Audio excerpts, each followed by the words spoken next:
U.S. President Barack Obama has told Latin American leaders that the days when his country could freely interfere in regional affairs are past. He was speaking just before the 7th Summit of the Americas in Panama City. Mr. Obama and Cuban leader Raul Castro shook hands as the opening ceremony began, their first encounter since a December détente. But their historic formal talks due on Saturday could be overshadowed by tensions between Venezuela and the U.S. Mr. Obama told a forum of civil society leaders in Panama City that the days in which our agenda in this hemisphere presumed that the United States could meddle with impunity, those days are past. At past summits of the Americas, which bring together the leaders of North, Central, and South America, the U.S. has come in for criticism for its embargo against Cuba and its objection to having Cuba participate in the gatherings. This 7th summit is the first which Cuba will attend, and much of the attention will be focused on the body language between the former foes.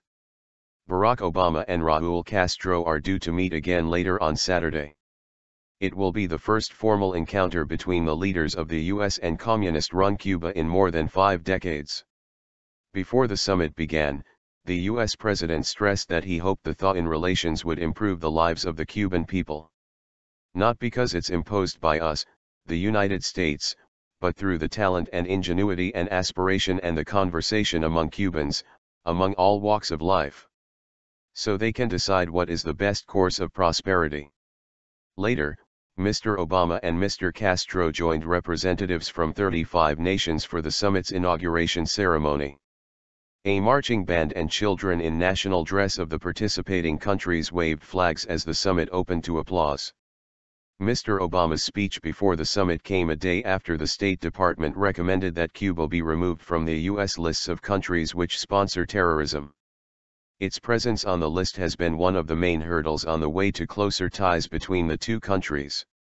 The president said on Thursday that all he was waiting for now was a recommendation from his advisors, leaving many expecting an announcement at the summit. The smooth progress made between Cuba and the U.S. stands in contrast to the bumpy ride that have been relations between Venezuela and the U.S. over the past months. The two countries have not exchanged ambassadors for more than 6 years, but tensions rose last month when the U.S. imposed sanctions on a group of Venezuelan officials it accuses of human rights abuses. As part of the sanctions, Mr. Obama issued an executive order declaring Venezuela a threat to the national security of the United States.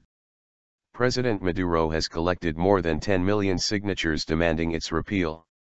Their meeting at the summit, while less historic than the one between Mr. Castro and Mr. Obama, is drawing as much attention for its unpredictability. Mr. Maduro sent out mixed messages on Friday. In a clear swipe at the U.S., he visited a monument to the victims of the 1989 U.S. invasion of Panama just hours after he landed. But he also said that it was time not for imperialism, but for peace. We're in a battle of ideas, in a fight so that Venezuela is respected. We're coming here in a constructive spirit, to make history through respect, he said.